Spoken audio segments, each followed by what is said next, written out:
Добрый день, дорогие друзья! Вы на канале Мода с Владанной. Сегодня у меня особый выпуск, можно сказать и экстренный. В этом выпуске я вам хочу рассказать, как изготовить самому дома в домашних условиях защитную повязку. Почему же возникла такая необходимость конкретно у меня? Совсем недавно на швейном форуме я принимала участие в обсуждении, как изготовить защитную повязку. Девочка-участница обратилась с вопросом: подскажите, у кого есть размеры, лекала, каким образом можно изготовить повязку. И в обсуждениях возникла такая доля иронии. Девочки предлагали различные варианты, и я, кстати, тоже отписалась, что могу придумать эксклюзивный вариант с драпировкой. Но сегодня утром мне уже было не так смешно, потому что когда несколько человек в моем коллективе позвонили и предупредили, что они заболели, у них простуда, и поэтому их не будет на работе. Ну и так как еще были девочки в коллективе, которые кашляли и сморкались, у меня возникла необходимость посетить аптеку и приобрести повязку. И что же в аптеке я поняла, что это дефицит. Их нет, ну, по крайней мере, в нашем городе, и не предвидится. И ввиду того, что в аптеке я не обнаружила этого материала необходимого, я решила сама их сделать для своей семьи, для себя, для своих девочек, швей в коллективе.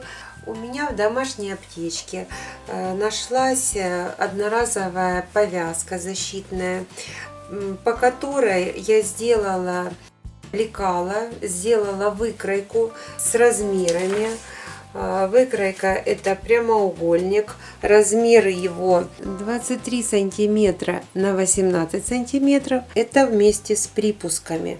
В чистоте размер нашей повязки 15 сантиметров на 20. Нам необходимо будет для этой повязки резинку длиной 20 сантиметров. Ну, можно 22 сантиметра, это если для мужчин, для женщин 20 сантиметров достаточно, это с припусками резинка.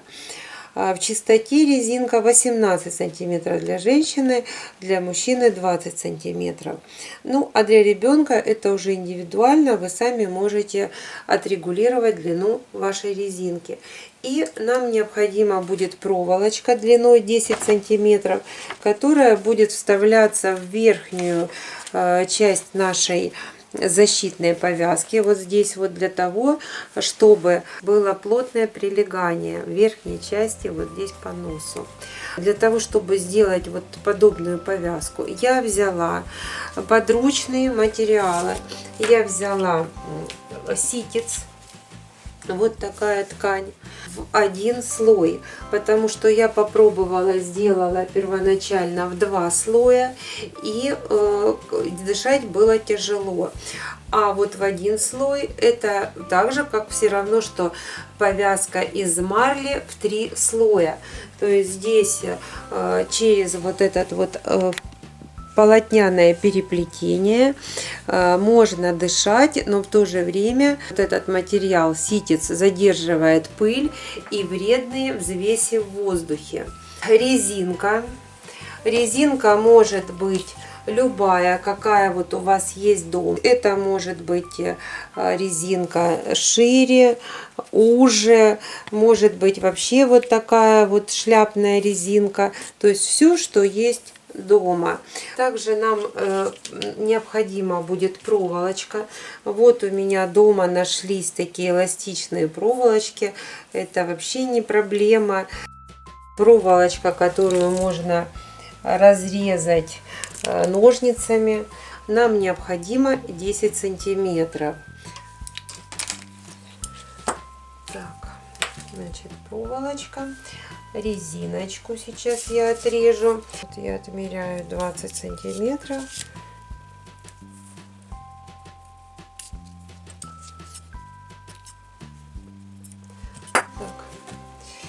И наш ситец, длина его 23 сантиметра на 18 сантиметров. Это размер с припусками. Нам необходимо сделать вот такие подвороты по 1,5 сантиметра. Для этого я отмеряю по 1,5 сантиметра припуски, вот так, чтобы у меня в чистоте было между булавочками 15 сантиметров. И соответственно здесь 20 сантиметров по длине. И на утюге мы заглаживаем. Первоначально, вот я уже загладила, необходимо загладить узкую сторону. Вот, узкая сторона заглаживается, а потом, вот с двух сторон мы загладили, а потом заглаживаем длинную сторону. Почему так? Потому что вот в эти участочки нам нужно будет вложить нашу резиночку с одной стороны и с другой. Вот мы здесь можем сразу нашу резиночку или же булавочкой вколоть, или же сразу пришить.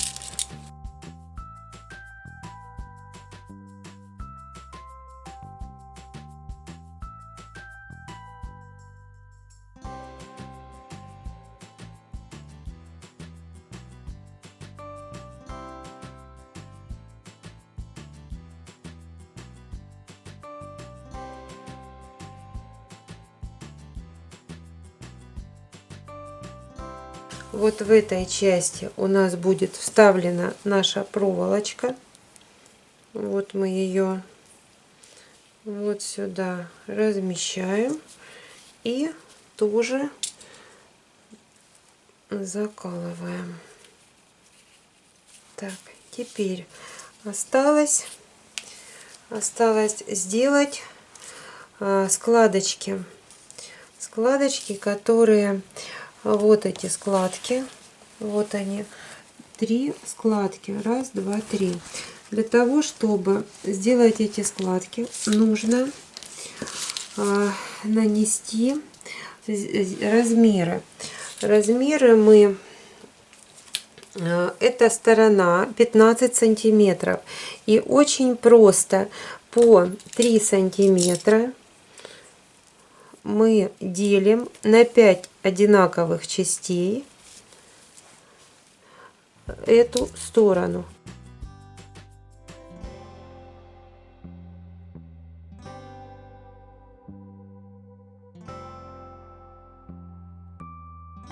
Я вставила булавочки, но вы можете просто поставить, допустим, меточки карандашиком. С этой стороны поставить метки.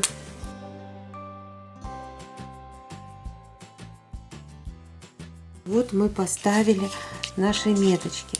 Дальше мне нужно вот таким образом заложить складочку. То есть здесь вот получается складочка сантиметровая. Вот расстояние 3 сантиметра. Вот я складываю, чтобы вот здесь у меня оставался сантиметр. И вот так вот я это все складываю. Раз.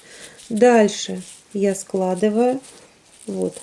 Тройная такая вот складочка у меня. И образовывается сантиметр. Вот раз. И еще последняя наша 3-я складочка. Вот она. Вот здесь получилось. Вот одна сторона у нас собрана. Теперь то же самое мы делаем с этой стороны. Вот у меня точечки. И я вот так вот между точечками. Вот. Главное, чтобы складочки были в одном направлении с двух сторон.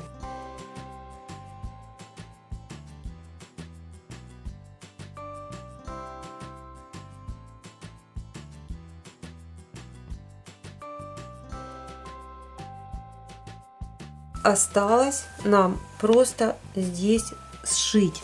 То ли мы будем сшивать вручную закрепив просто иголкой и ниткой. Если, допустим, у вас нет швейной машинки или навыков работы на швейной машинке, вы просто берете нитку с иголкой и закрепляете наши складочки.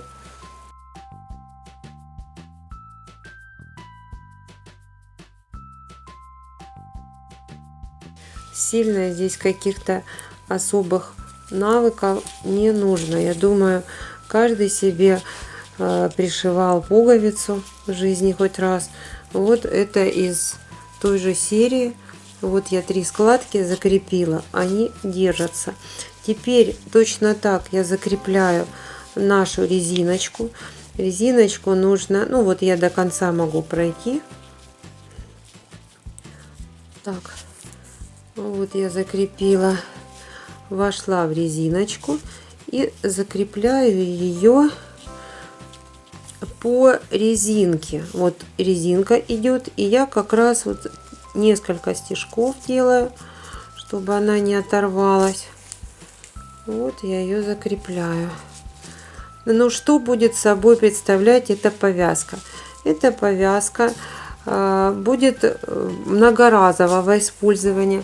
Ее можно будет несколько часов поносить, выварить, прогладить утюгом, и вполне можно будет еще использовать и дальше, в отличие от одноразовых повязок. И также эта повязка, она держит форму. Это не бинты, которые со временем разлазятся. Вот я сейчас просто заметываю край, чтобы он не отворачивался, вот таким стежочком.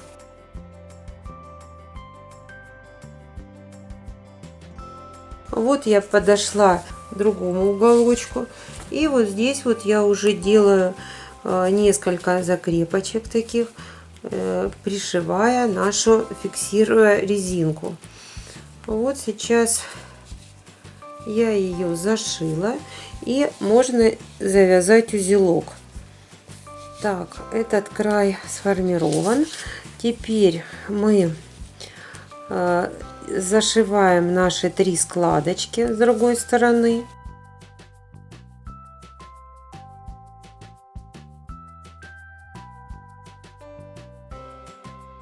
Не нужно поддаваться на ажиотаж и поддерживать спрос на завышенные цены на эти защитные повязки. Но вот сейчас у меня зафиксирована одна сторона резиночки, и у нас осталось 2 других, 2 конца. И вот на этой стадии вы можете проверить длину резинок, достаточно вам или же свободно. Потому что когда, допустим, я померила на себя, мне было хорошо, то моему супругу было плотновато. Поэтому вот как раз с одной стороны у вас уже пришиты резиночки, а другой край он пока приметан. Поэтому вы можете сейчас отрегулировать окончательно. Точно так можно отрегулировать эту маску на ребенке. Или же посмотреть, может быть, ребенку нужно сделать ее чуть меньше размером. Сейчас мы заканчиваем последнюю нашу сторону нашей повязки. Начинаем с резиночки. Но если в аптеках ничего нет, то мы должны сами беспокоиться о своем здоровье и сделаем прекрасную повязку. Я прохожу, фиксирую нашу проволочку вдоль проволочки. Она вот у меня гнется прекрасно.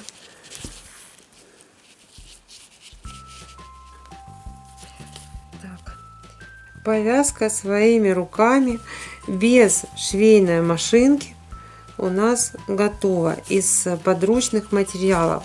Если, допустим, у вас нет ситца, можно использовать платок, обычный носовой платок из натуральной ткани.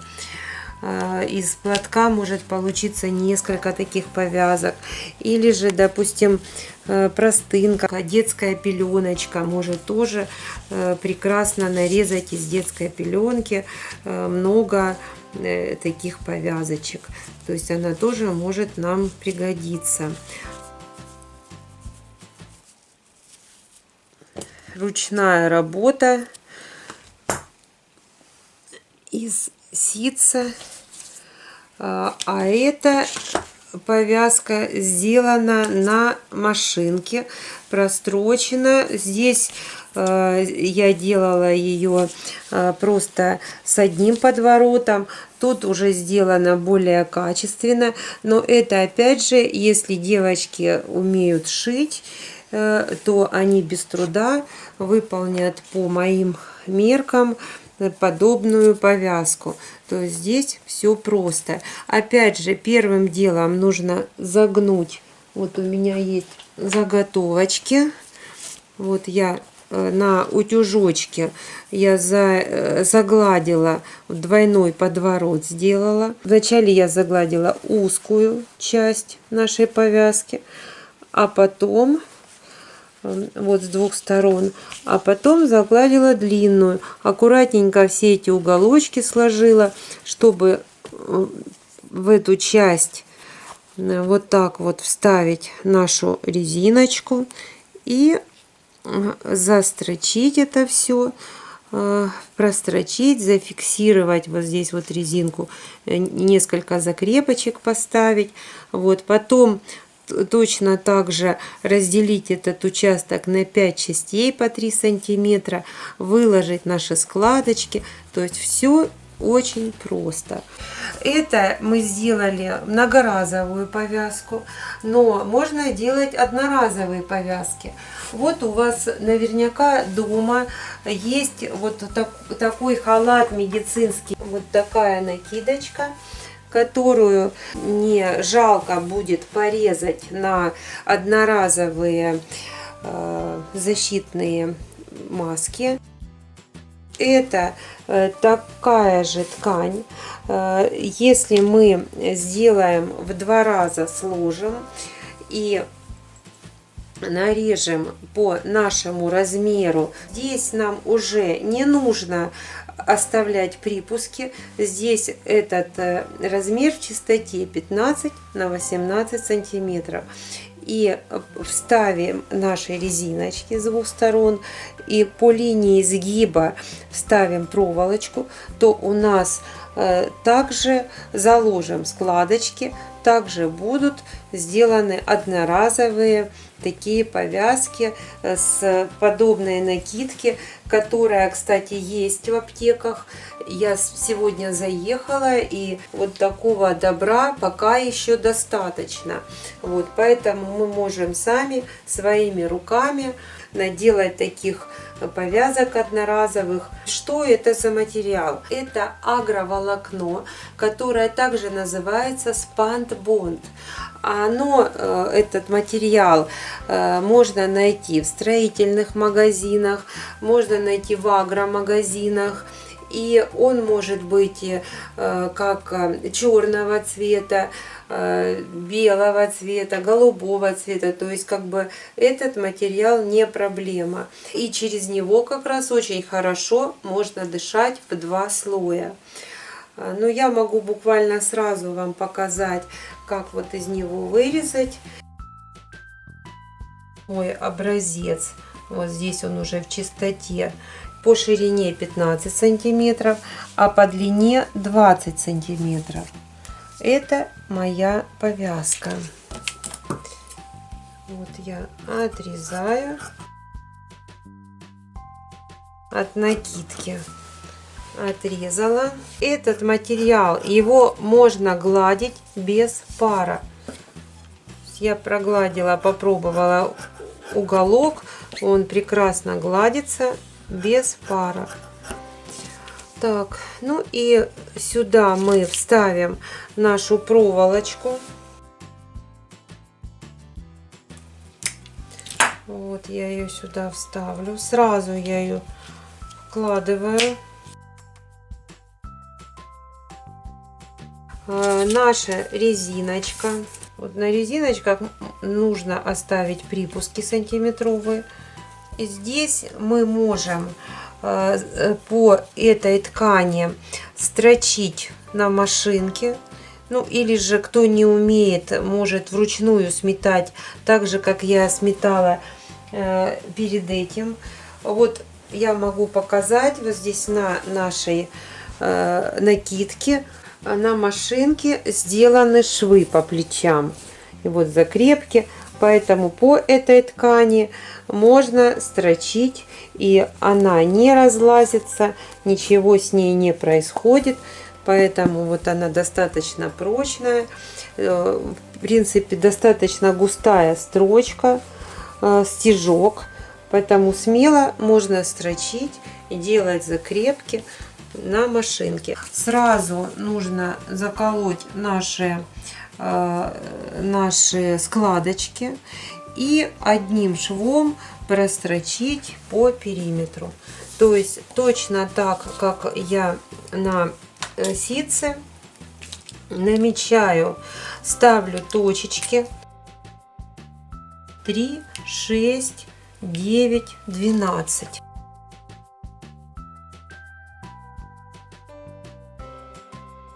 И вот мне важно, чтобы наша складочка была между двух точек.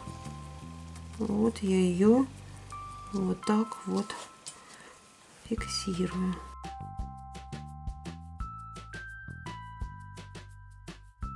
В готовом виде со складками должно получиться 9 сантиметров. Ну и соответственно с этой стороны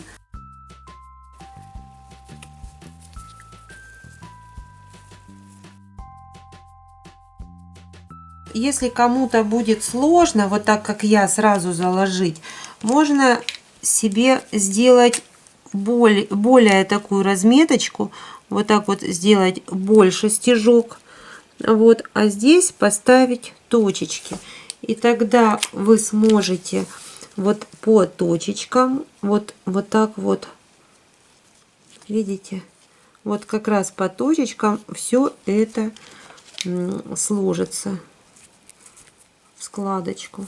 Все, вот наши складки готовы. Осталось только сметать или же сострочить. Это вы видели, как я вручную собрала. Вот моя, здесь все достаточно прочно прилегает.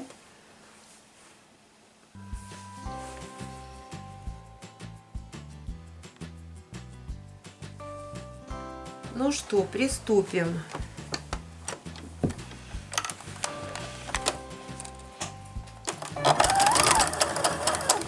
Там, где резиночка, нам надо сделать закрепочку. Ну и поехали по нашим складкам.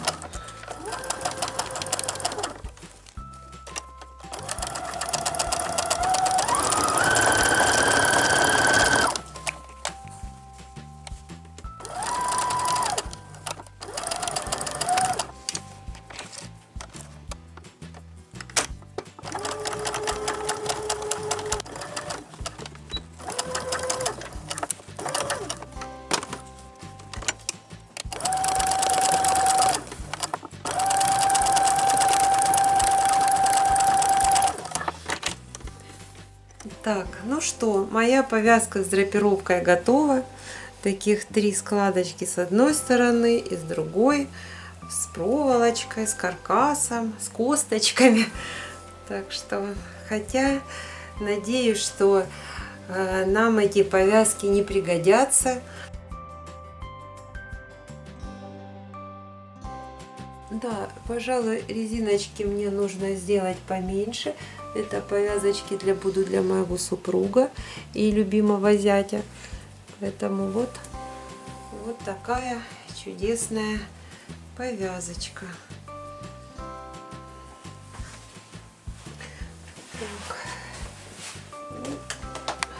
Таким образом мы за 10 минут под ручными материалами решили проблему дефицита. в наших аптеках. Защитные повязочки из ситца, из специального материала, который называется Pantbond, и его можно приобрести в магазинах. Это может быть ситцевая детская пеленочка или просто ситец, который не является дефицитным товаром. Из носового платка, из много чего другого можно использовать. Вот резинка обычная, кусочек проволочки гибкой и вот такие защитные повязки. И решили проблему с дефицитом. Я хочу вам пожелать здоровья, хочу пожелать вам всего самого доброго, чтобы у нас у всех были светлые, добрые мысли, чтобы мы мечтали о красивых нарядах, о творчестве, чтобы все мрачные тучи тяжелых болезней ушли с нашей планеты цветущей Земля. Желаю вам всего доброго. До новых встреч на канале Мода с Владанной. Будьте здоровы!